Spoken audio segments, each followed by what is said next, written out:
Salutations to Raghunandana or Rama, who built the Setu over the seas, a noble man, a righteous king, and a god to many.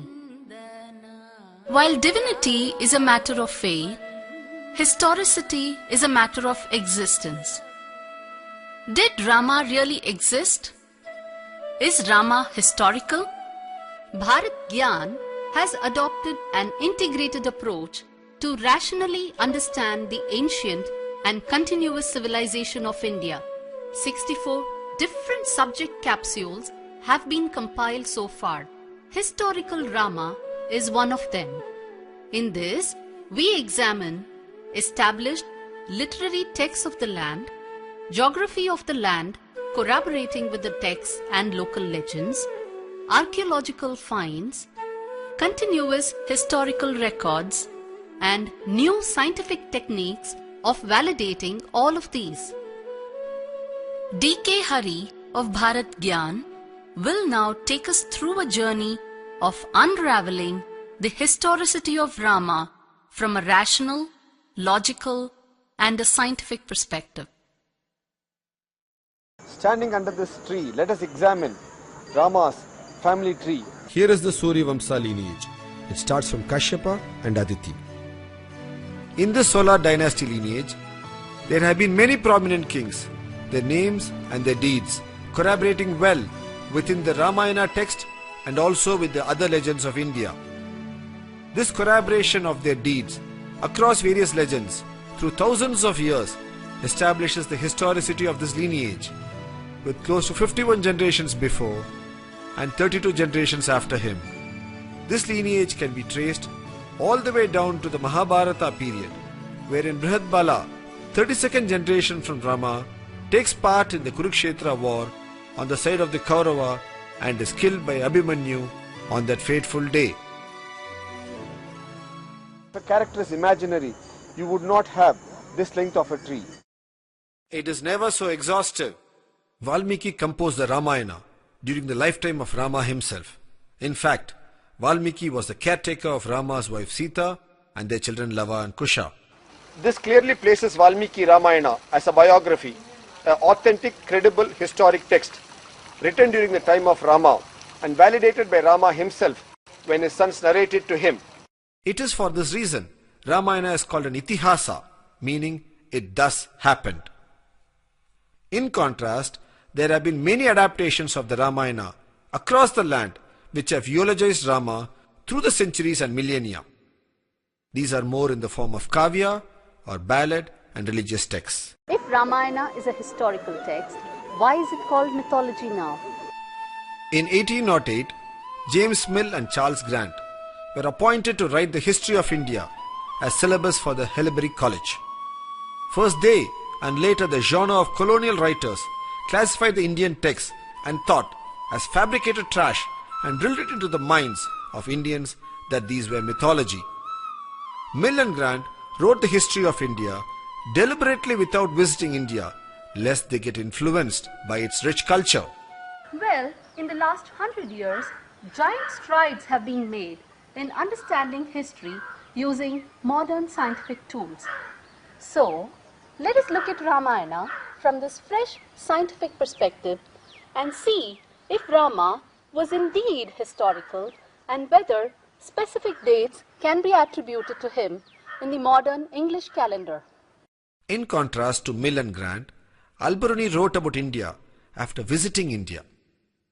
When Al-Biruni visited India in 1030 CE, among the many things that he wrote about India, he also wrote in good detail about Rama having been a historical person of this land. 500 years later, in mid-1500s, Begum Hamida Banu, the daughter-in-law of Babur, wife of Humayun and mother of Akbar, commissioned a pictorial Ramayana. This is now housed in the Reitberg Museum, Zurich. Hamida Banu was constantly on the run along with her husband Humayun, escaping from Sher Shah Suri. Because of this, she could relate to Rama and Sita in exile. It was also prophesied that her future-born son would become the emperor of India, and hence she could also relate to Kausalya, the mother of Rama. Her son Akbar, the Mughal Emperor of India, also commissioned a Ramayana during his rule. This is now housed at the Maharaja Savai Man Singh Museum in Jaipur. Abdur Rahim Khan Khan, a courtier in Akbar's court, also had a Ramayana compiled in the Persian language. In his poetry of Ramayana, every chapter ends with the phrase Khane Khanan. They all wrote Ramayana not as religious texts, but because they considered it as a historical text of their land. In Tamil literature, there was a historic period known as Sangam Age. The Sangam Age literature is considered to be secular in nature. In two of the Sangam texts, namely Agananuru and the classical text Silapadigaram, Rama is mentioned a couple of times from a historical perspective. Ramayana is a geographically correct text. Every place visited by Rama is today identifiable by historic landmarks, commemorative temples and local legends. Prince Bharata, the brother of Rama, while returning from his maternal grandfather's house in Kekeya, travels through the northwestern part of India. The rivers he crosses in his travels are mentioned in detail. One of the rivers mentioned therein is the Saraswati Nadi. This Saraswati dried up over 4,500 years ago. This clearly indicates that the story of Ramayana is at least 5,000 years old and could even be much older than that. In the same verse, the names of the rivers that Bharata crosses are mentioned in the sequence in which they are geographically present today. This helps us today to identify the route Bharata took to reach Ayodhya from Kekeya. Valmiki lived in his ashrama. He did not travel to all the places traversed by Rama.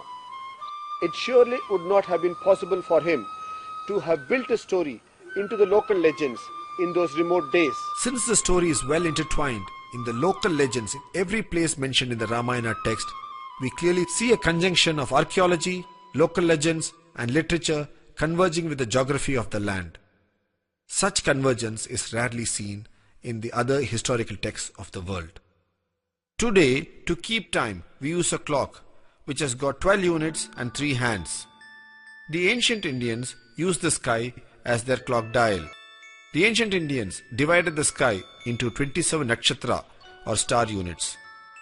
The hands were 7, namely Sun, Moon and the 5 planets of Jupiter, Saturn, Venus, Mars and Mercury. Each combination uniquely denotes an astronomical configuration in time, and the same combination does not repeat itself. Ramayana and Mahabharata, the traditional historical texts of India, contain many astronomical observations as recorded by the chroniclers. When we cull out these observations and search for them using the planetarium software, it throws up dates of when these configurations must have occurred in the past.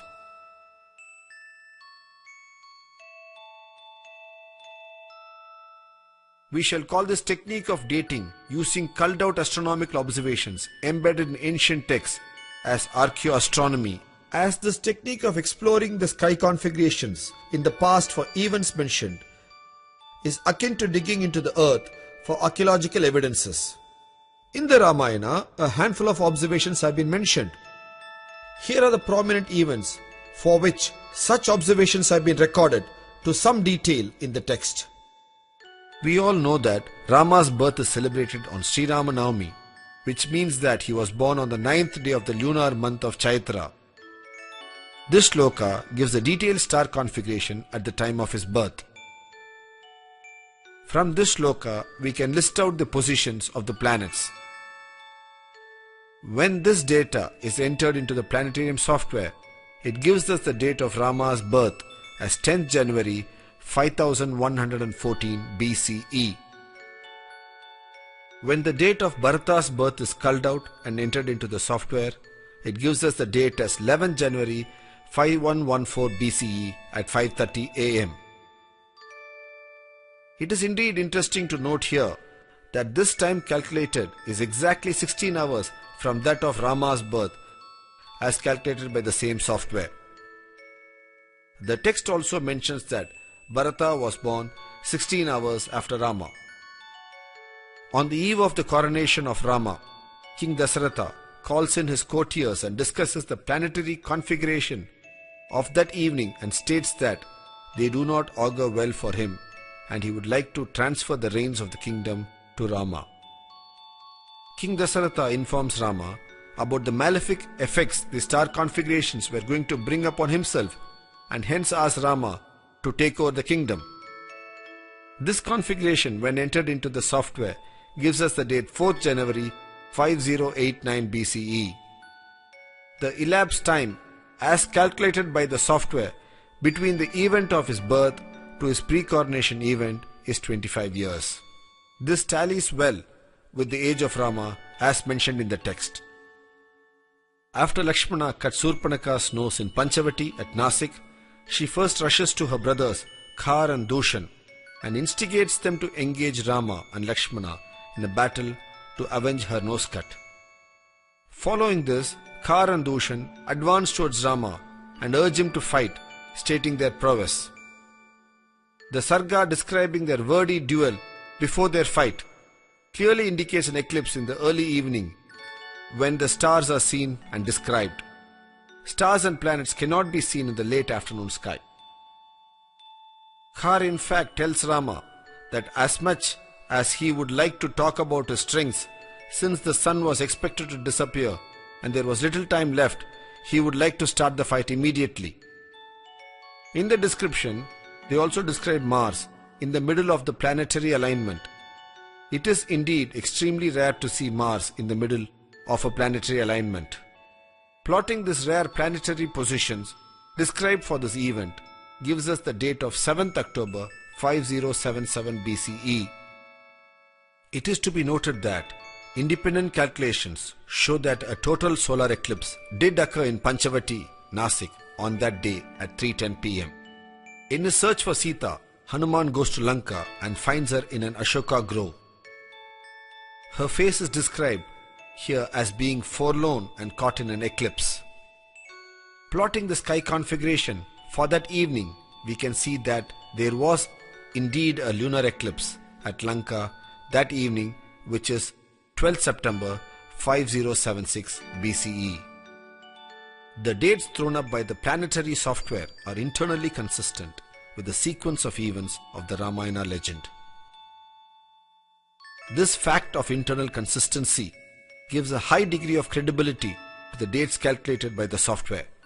Let us now meet Sri Pushkar Bhatnagar of Delhi, who has done the pioneering work of astronomically dating the events of Ramayana. You see, India is a unique civilization. It has a tradition of recording events with astronomical observations. The advancement on science and technology is now opening new possibilities of exploring the past. What looked like impossible a few years ago, such as fixing a date for the events mentioned in the lifetime of Lord Rama, can now be done easily by using a planetarium software. This particular aspect places the study of Indian civilization at an advantage because we can go beyond the normal archaeological evidences which have been so far the mainstay of determining the Indian history. This is the planetarium software, which is capable of generating the sky view on the desktop for any day in the past or in the future. I have used this planetarium software to give dates to the astronomical data available in Valmiki Ramayana, and by this method I have arrived at the exact dates for many events in the lifetime of Lord Ram. The fact that not only one planetary combination but an entire sequence of the astronomical data tallies is a self-corroborating proof of the accuracy of the recordings and the correctness of the finding. It has taken lots of efforts to find the precise dates because it needed a lot of elimination of other possible dates which did not satisfy the description of the observation and sequence of the events in the entirety. I have got my findings published in the shape of a book titled Dating the Era of Lord Ram. This particular book is in public domain for almost 4 years now, and I have received a number of views confirming what I have found, and I am yet to hear from somebody or anybody disagreeing with my findings. We find that the astronomical dating method not only fixes the time period of the event, but also shows the geographical location from where the unique planetary configuration could have been observed. Thus we find that the total solar eclipse on the day of the Kardoshan episode could indeed have occurred at Panchavati as described in the Valmiki text. Similarly, the configuration of the night sky of Hanuman meeting Sita could indeed have been observed from present-day Lanka, as has been mentioned in the text. From the dates arrived at, using archaeoastronomy, the date of birth of Rama, that is Sri Ramanavami, in the Chitra month, occurs on 10th January in 5114 BCE. Today, this 9th day in the lunar month of the Chitra occurs around 21st April. There is a gap of about 100 days here. This gap has occurred in a period of 7,200 years. How does one explain this gap? Varahamihira, the noted astronomer-mathematician of medieval India, who wrote his treatise Brihat Samhita in 530 CE on the topic of Vasant Sampat, the retrograde motion of the vernal equinox, states that for every 72 years, one day should be adjusted in the calendar. He also advocated this correction to be carried out every 500 years. Unfortunately, the correction factor has not been applied. One day for every 72 years, or the last 7,200 years, between 5114 BCE and now, accounts for the difference of 100 days. The modern astronomers have also explained this through the phenomenon of precession of equinox. Let us look at ground facts now. No major archaeological relics of the period of Rama have been found on ground so far. This is because Rama is said to have lived thousands of years ago. In a continuous civilization, generations come and go, and as they keep building and rebuilding their cities, they destroy or alter evidences of the previous generation. Hence, we don't find, and it's not easy to find, evidences in Ayodhya or other parts of the land today. To understand this, let us think of a clock which stopped ticking during an earthquake. It is an evidence of the time of the quake. But if it had continued to tick along, then it ceases to be an evidence. While lack of archaeological evidences on land seems like a problem in proving historicity of Rama, B.B. Lal, the renowned historian of India, states that the existence of only one Mathura, one Ayodhya and one Chitrakuta itself is an advantage in proving the authenticity of these places. Let us look at Krishna, the other legendary hero of India. We face a similar problem here too. There is no real archaeological evidence on land due to continuous civilization in Mathura, Vrindavan and Dwaraka.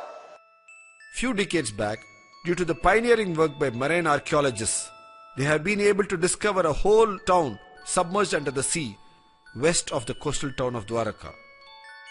It is because the deep seas swallowed Dwaraka, the town became uninhabitable and frozen in time, and hence after so many thousands of years, it is still able to provide evidence for the existence of an advanced township tallying with the city described in the epic Mahabharata. Similarly, the only place to look for archaeological evidences of Rama is the Rama Setu, which today could be submerged in the sea.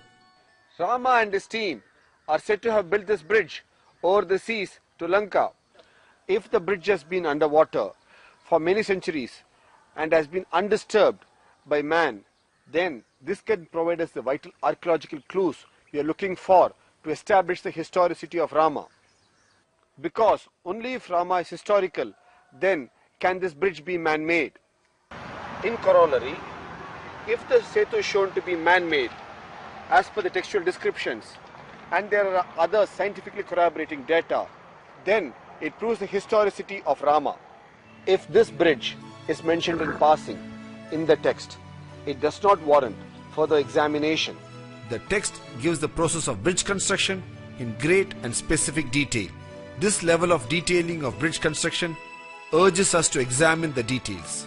This construction detailing can be studied from the aspects of survey, planning and civil engineering involved.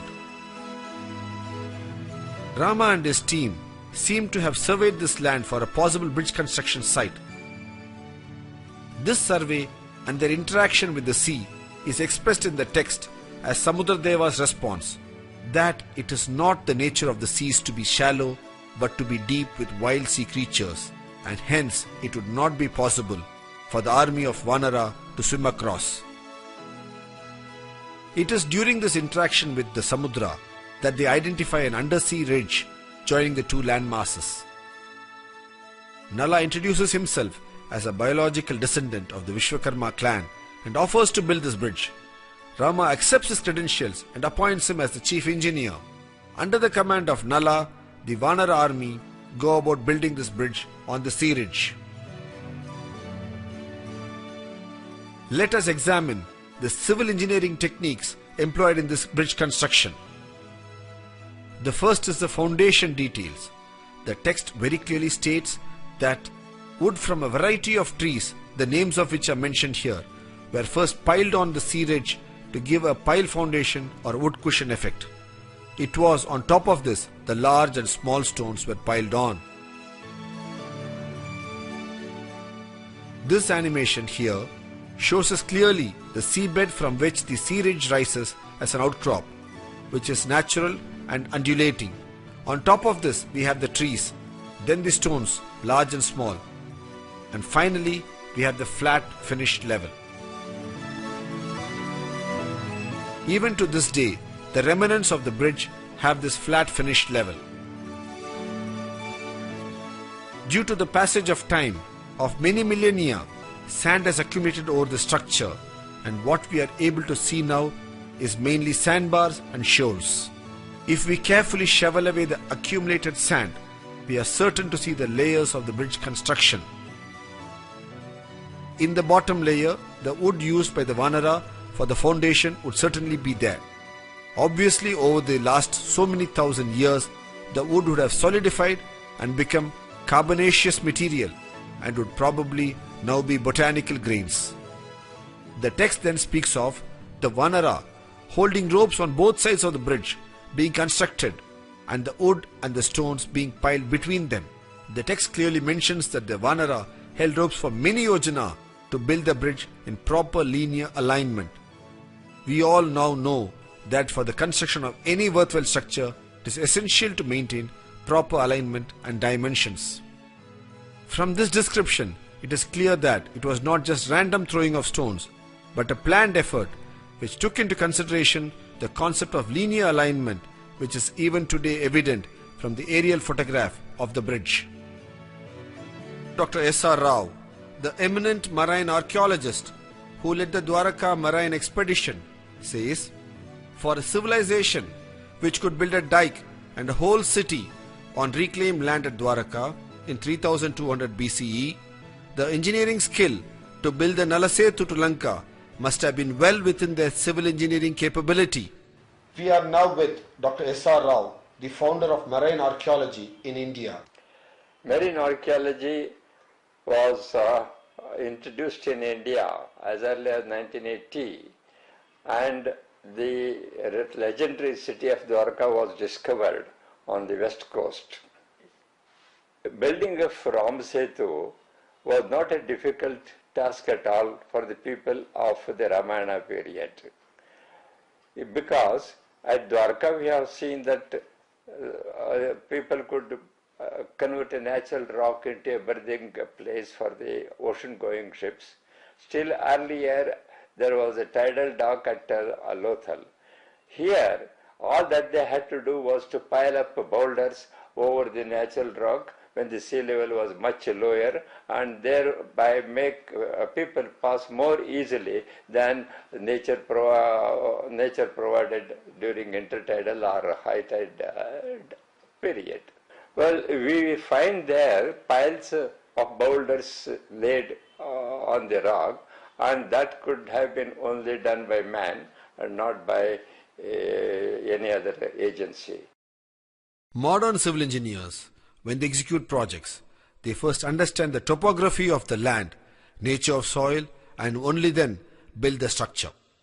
Nala used this topographical feature to build the bridge by literally filling the gaps with wood foundation and stone on top of it to build the bridge very quickly.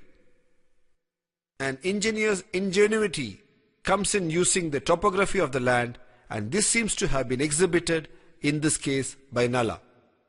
The indicator for this is available earlier in Ramayana story, where Hanuman, when jumping over to Lanka, hopped and stepped over the sea hillocks and even used them as resting spots en route to reaching Lanka.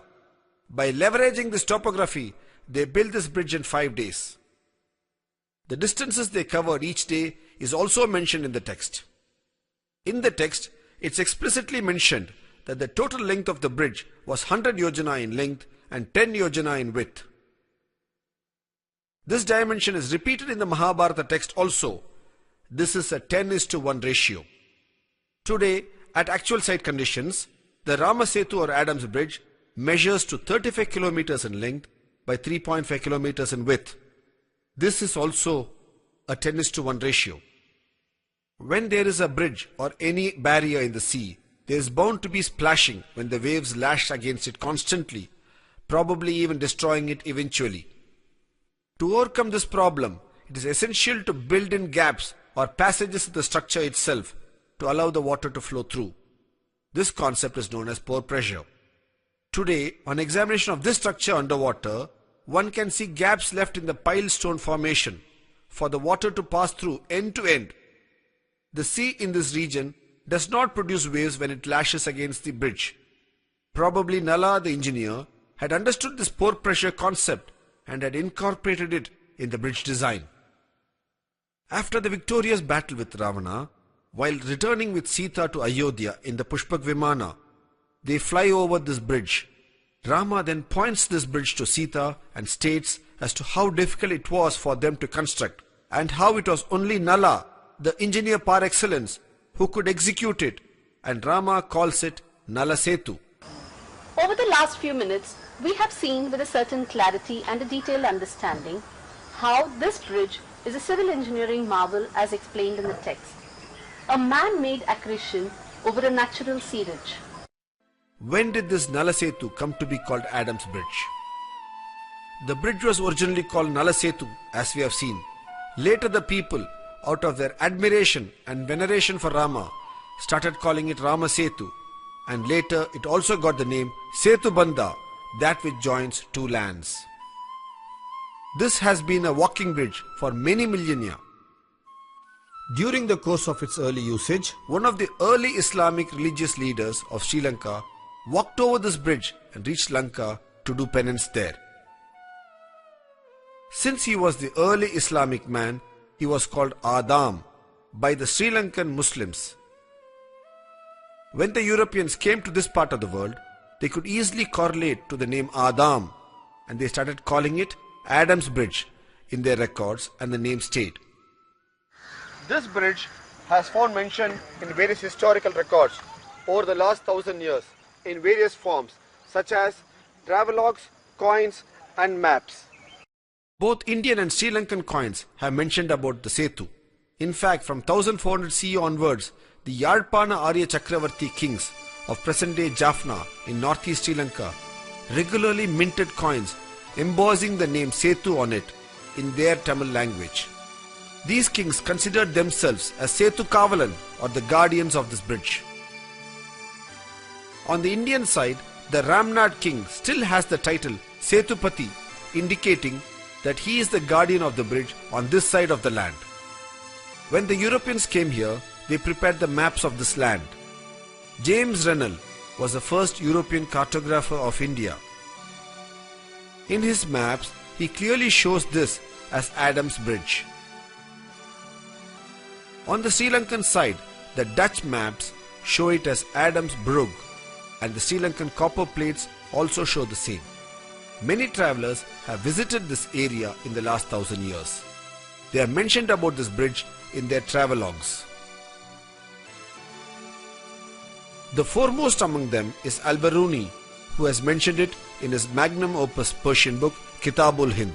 In this book, in pages 92 to 102, he calls this region of the bridge the Dikke of Rama, or the direction of Rama. He further goes on to call Rama as the son of Dasharatha, going to show the belief in the historicity of Rama even way back in early 1000 CE. Al-Biruni also gives detailed description of other geographical locations mentioned in Ramayana, such as Kishkinda. Marco Polo, who travelled over much of Asia, also seems to have gone past Ramasetu en route to reaching Malabar. He mentions Ramasetu in his book. Varthema, who travelled all over Arabia, Central Asia and India, also specifically mentions about this bridge of Rama. Like these three, over the next 700 years till date, many travellers have visited this region and have mentioned this bridge. This goes to show its historicity because of its repeated mention.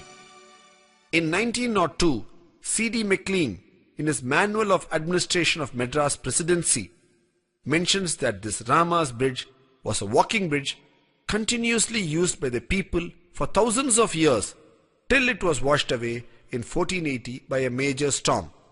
Post the storm, this bridge became dilapidated and unusable. All these facts have been brought out in the Ramanathapuram Gazetteer of 1972.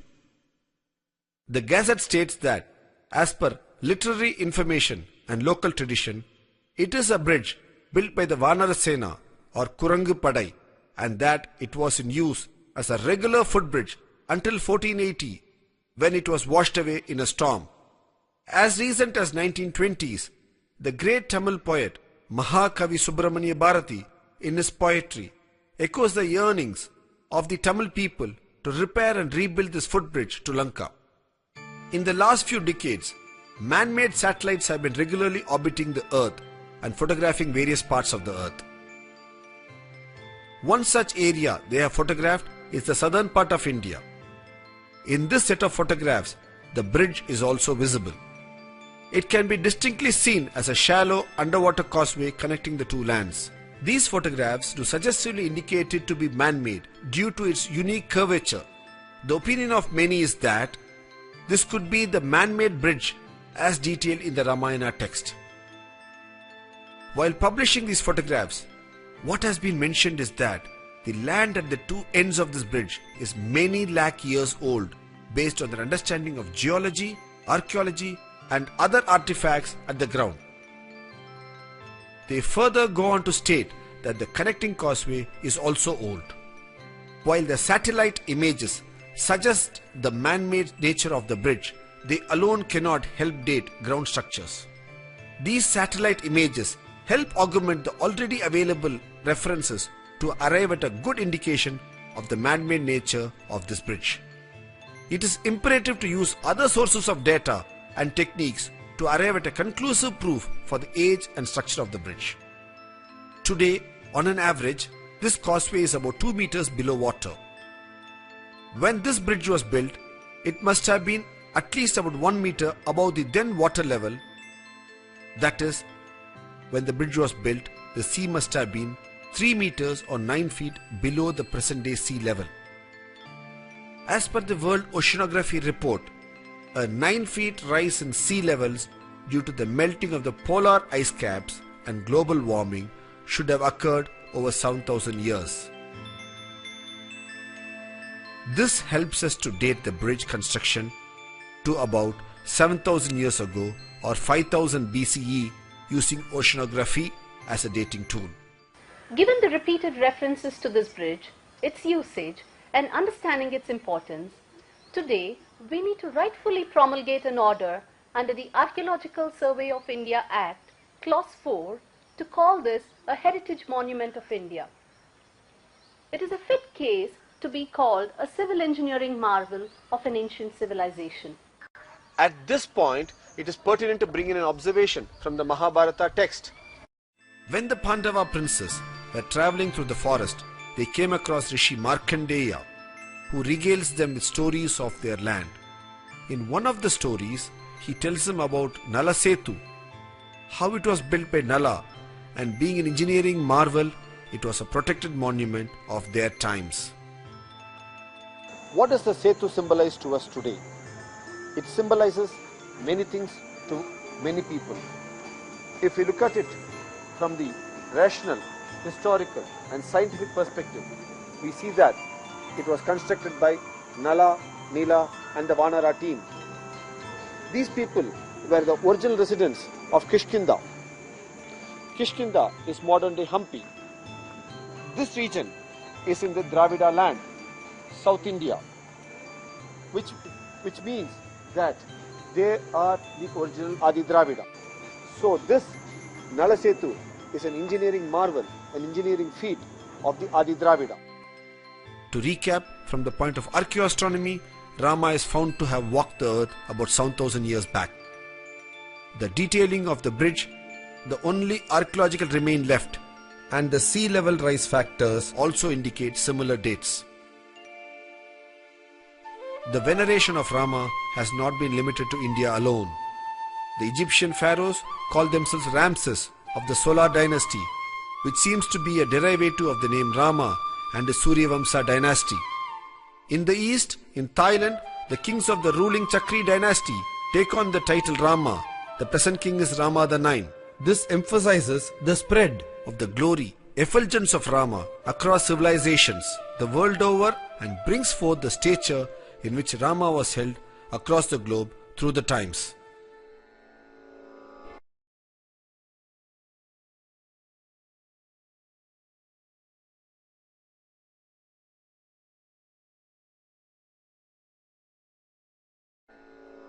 Enter Roma.